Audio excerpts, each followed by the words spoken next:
Hi, welcome to the Outdoor Laboratory Podcast. I'm your host, Danny Capo, and in today's episode, we're going to be visiting Oleta State Park. Oleta State Park is a place that I've been visiting since high school, and it's a very special place because it has historical significance, has a lot of available outdoor recreational activities, and it has a very unique location.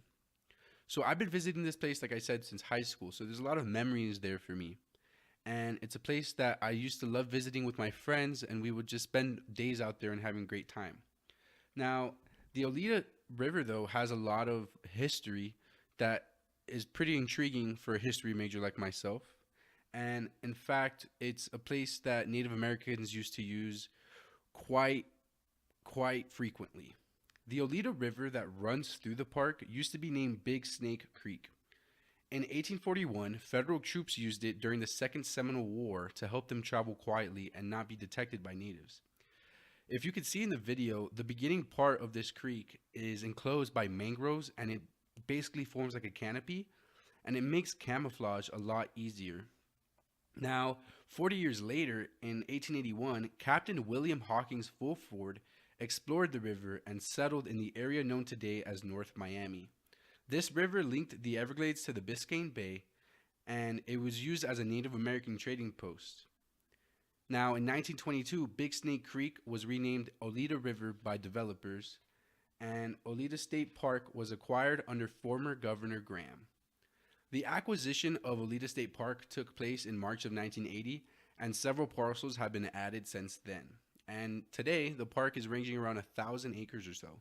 So that's a pretty substantial amount of land in the middle of Miami, Florida, to just be sanctioned off as nature. It's pretty cool to visit. As early as 500 BC, the river was home to Tequesta Native Americans who camped along the river. Now, the river is an estuary which provided these natives with varied and unique diets. This cultural significance makes Oleta State Park a must stop when visiting Miami. Now, if you think about how much change has happened to this river, it's quite drastic.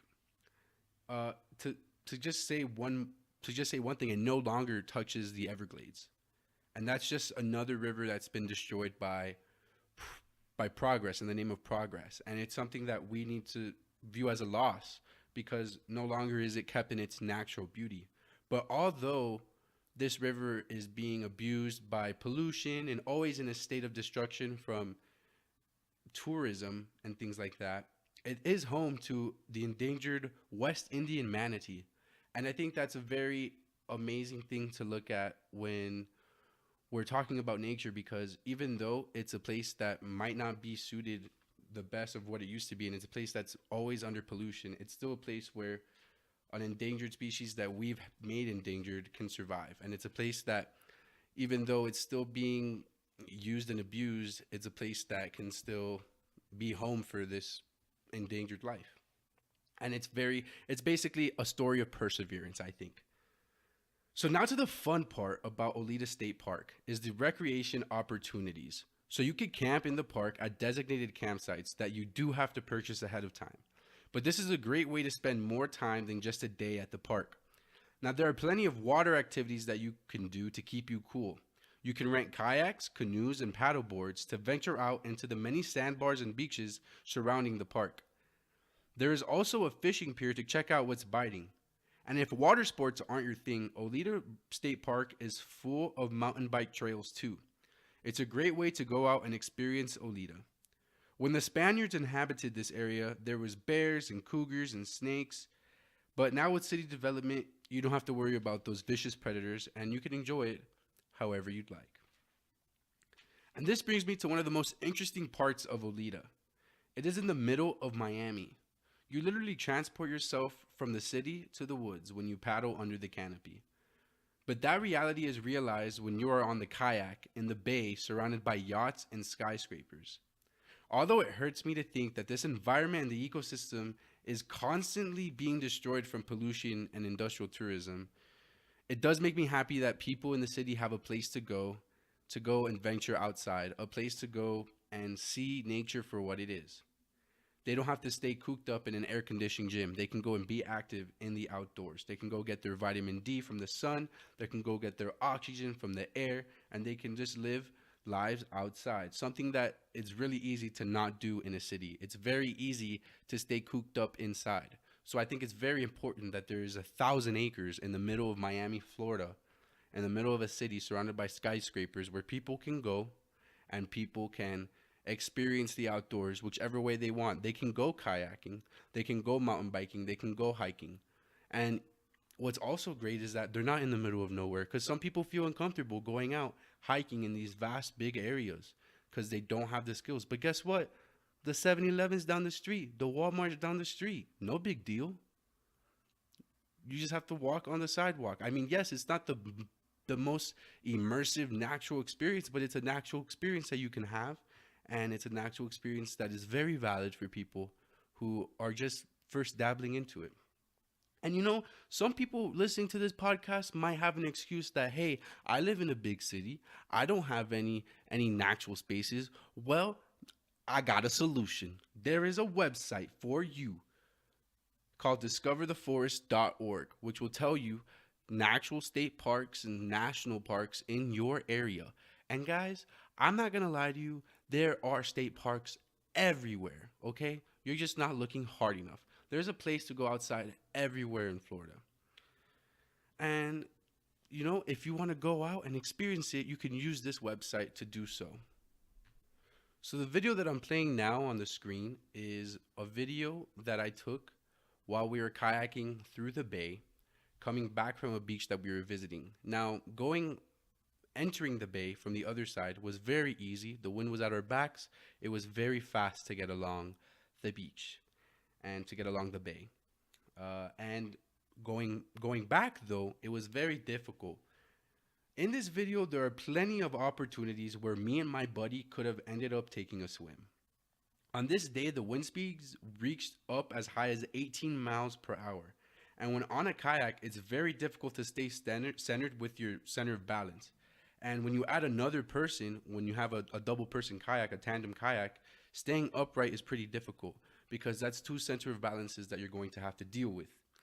Now, in this bay, there were also large boats and yachts, and these created significant wakes for our little kayaks. And basically, we had waves hitting us from all different sides, and there's parts in this video where you'll see waves engulf the boat, and it was very, very nerve-wracking. When put in this situation, there are some things to keep in mind, and I want to share these tips for you. Now, keep in mind that this is an open top kayak, something that's a little less stable, say, than a sit-inside kayak, but nonetheless, you can apply this to paddling in general. So, as you can see in the video, when the waves hit you, you don't want to lean or overcompensate with your body. You want to use your paddle to balance you and counterweight you with your strokes. This will keep you upright and keep your strokes efficient. The problem with shifting your body weight is that you lose your center of balance, and say that a second wave hits you, you will be caught off balance and you will fall off your boat. So it's important to use the paddles as your counterweights, to use the paddles as your braces. And that's a great tip on keeping upright. Now, when dealing with waves, you want to aim your tip of the boat at a 45-degree angle towards these waves. This is called a ferry angle. The reason why you want to do this is because you don't want to hit waves from the side. If you hit waves from the side, your boat is more likely to flip because water is going to engulf one side of your boat and make you heavy on that one side. When putting your nose towards a wave, you're able to cut through that wave instead of taking all the force with your boat. Another tip is to be efficient when using your paddle. Now, a lot of people want to use their shoulders when they're paddling, but in fact, you want to twist your core and keep your shoulders still. You don't really want to move your shoulders. What you want to do is twist your core to move that paddle through the water. The reason why you want to do that is that your core is going to get tired a lot less easier than your arms, and you're going to appreciate it the next day because your shoulders won't be as tight. You might fall out, guys. So strap everything on. You don't want to lose a GoPro. You don't want to lose your speakers. You don't want to lose your people. But actually, don't strap people in. Don't strap any live animals in because that's how they drown. But strap everything that's inanimate down, okay? So anything with value that you'd like. And if you have a buddy with you, you guys want to communicate and work together because two eyes are always better than one. Kayaking across this bay was quite nerve wracking, and it was difficult to keep pointed because of this wind. It kept pushing us sideways. The wind pushed us so off course. We were trying to go left to a sandbar, but it pushed us all the way right, kind of to where we entered the bay. We almost missed the entrance, and that would have been quite difficult to get back. Although this park is surrounded by the city, I did feel like I was able to have a genuine nature experience. And even though it wasn't as wild as I'd like it to be, I think it's as wild as Miami might like it to be. You know, I think it's a great place for people of all walks to go ahead and visit. You know, when I was there, I saw people that I probably would have never guessed to be outside there. I saw one lady straight up in a pantsuit. I hoped she was gonna change, but this lady was in heels and a pantsuit, guys. If this lady was ever outside, I don't know, but I don't presume so. But guess what? She was going outside today. She was renting a kayak today. And now that I think about it, she did not switch out of that pantsuit. Now that I think about it, she was kayaking in that pantsuit. So think about it. People in pantsuits are out here kayaking, guys, in Miami, Florida. That's what Oleta State Park is giving people the access to do, is people who never get the opportunity to go outside, people who are always cooped up indoors, have the opportunity to go outside. And I think although pollution and the progress of the city and the tourism that is in Miami is destroying this natural area, and the fact that the Everglades is no longer flowing, the fact that these natural things are happening, I think it's important that they are still open to the public. But I think that it's time that we conserve them better. Why does the Oleta River not touch the Everglades anymore? Why? For what reason? We can fix these problems as long as we put the time, effort, and money for these solutions. Do we want to have people enjoying the Oleta River 100, 200, 300 years not from now? Of course. You want the lady who was in the pantsuit in 300 years to still be kayaking. You still want these people to be having these outdoor experiences. You still want nature to be thriving, and you still want the people in this area to be thriving. And the only way to do that is to keep in mind that nature is going to to to to to, to feel the consequences if we keep on neglecting it. And I think it's important that we continue to visit these parks, and because visiting these parks makes people aware of these issues, and in fact it brings funding for these parks and brings funding for conservation. So it's important that these parks exist, and it's important that we keep on conserving these parks, and we do our part when we're at these parks. We follow leave no trace principles. We pick up our trash. We pick up trash that we find, and we do things to better the environment individually and as a community. And that is what we need to do. And I think that the Oleta River Park is a perfect example of what an urban national park can look like. Because yes, you're not going to be able to get rid of all the pollution, guys. It's impossible. There are how many millions of people living in Miami? But Oleta River Park was pretty clean. Everything looked pretty healthy. Not dirty, not disgusting. People were doing their part. People were there participating in nature and not abusing it. And I think that was very important. I highly recommend Oleta State Park to anyone in the Miami area. It is a very fun and different way to explore Miami that most tourists don't even consider. So go out and experience it for yourself. Have a great day.